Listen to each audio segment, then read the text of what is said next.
நேபாளில் கடந்த சில நாட்களாகவே பயங்கரமான பிரச்சனை வந்து ஓடிட்டு இருக்கு. அதை நீச்சியாக வந்து பார்த்தீங்கன்னா பார்லிமெண்ட் ஹவுஸ்லேருந்து ஆரம்பிச்சு பிரசிடென்ட் ஹவுஸாக இருக்கட்டும், பிஎம் ஹவுஸ் வரைக்குமே எல்லாத்தையுமே ஜென்சி ப்ரொட்டஸ்டர்ஸ் வந்து எரிச்சிட்டாங்க. ஏன் இந்த சோ கால்டு யங் பீப்புளுக்கு இவ்வளோ rage? And moreover finance minister ரோட்டில் நடந்து போயிருந்ததுன்னா அவரை பிடிச்சி இழுத்து பயங்கரமாக அடிச்சிருக்காங்க.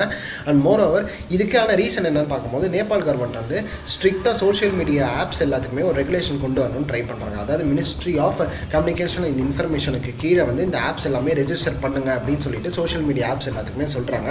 பட் இதுக்கு ஒரு கால அவகாசம் கொடுத்தும் வந்து பார்த்திங்கன்னா டிக்டாக் மட்டும்தான் வந்து பார்த்திங்கன்னா அந்த மினிஸ்ட்ரி கீழே ரெஜிஸ்டர் பண்ணுறாங்க. அண்ட் மோர் ஓவர் அவங்க ரூல்ஸையும் ஃபாலோ பண்ணுறேன்னு சொல்லிட்டு ஒத்துக்கிட்டாங்க. பட் ஆனால் மற்ற ஆப்ஸ் யாருமே வந்து ஒத்துக்கல அப்படின்றதுனால வந்து பார்த்திங்கன்னா இந்த பேன் வந்து எடுத்திருக்கோம் அப்படின்ற மாதிரி நேபாள் கவர்மெண்ட்டோட ஸ்டாண்ட் இருக்குது. பட் இங்கே வந்து ஜென்சி ப்ரொட்டஸ்டோட ஸ்டாண்ட் என்ன இருக்குன்னு பார்த்தீங்கன்னா, ஸோ ரொம்ப நாளாகவே வந்து பார்த்திங்கன்னா இந்த நெப்போ கிட்ஸ்ன்னு சொல்லுவாங்களா, இந்த அப்பாவை வந்து முன்னிலைப்படுத்தி வந்து தாம் பெருமை அடையணும் அப்படின்னு சொல்லிட்டு ட்ரை பண்ணுற இந்த பொலிட்டீஷியன்ஸோட பசங்களாக இருக்கட்டும், இல்லை பியூரோக்ராட்ஸோட பசங்களாக இருக்கட்டும், இவங்க எல்லாருமே வந்து பார்த்திங்கன்னா இந்த சோ கால்டு இந்த சோஷியல் மீடியாஸ் எல்லாத்துலேயுமே பயங்கரமாக ஷோ ஆஃப் பண்ணுறது, இல்லை அவங்களோட லாவிஷ் லைஃப் ஸ்டைலாக இருக்கட்டும், அவங்க வச்சிருக்கிற கார்ஸாக இருக்கட்டும், அவங்க ஓன் பண்ணுற ஹவுசஸாக இருக்கட்டும், அவங்க நைட் பார்ட்டிஸ் பண்ணுறதா இருக்கட்டும், இது எல்லாத்தையுமே வந்து அவங்க ஷேர் பண்ணியிருக்காங்க.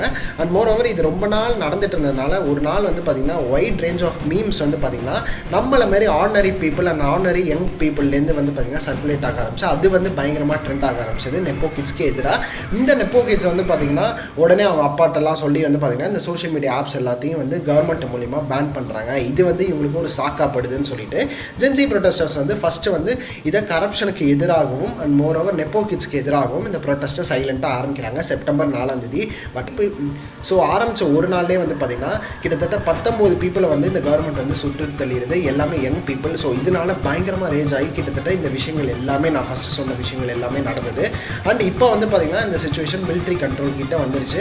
அண்ட் மோர் ஓவர் இப்போ ஜென்சி ப்ரொட்டஸ்டர்ஸ் என்ன எய்ம் பண்ணுறாங்க அப்படின்னா, ஸோ எக்ஸ் சீஃப் ஜஸ்டிஸை வந்து நீங்கள் வந்து கண்டிப்பாக இன்ட்ரிம் பிஎம்மாக கொண்டு வாங்க, இந்த கவர்மெண்ட்டை டிசால்வ் பண்ணி விட்டுருங்க அப்படின்ற மாதிரியும் சொல்லியிருக்காங்க. அண்ட் மோர் ஓவர் நிறைய இம்பார்ட்டன்ட் டெலிகேட்ஸ் வந்து இந்த நேபாளை விட்டுட்டே கிளம்பிட்டாங்க அப்படின்ற மாதிரி ஒரு நியூஸும் வருது. ஸோ இதை பற்றிலாம் நீங்கள் என்ன நினைக்கிறீங்க? அண்ட் மோர் ஓவர் இதை பார்த்துட்டு நிறைய ஜென்சிஸ் வந்து இந்தியாவில் நம்மளும் கொந்தளிக்கணும், நம்மளும் போராடணும் இவங்களுக்கு எதிராக அப்படின்னு சொல்கிறாங்க.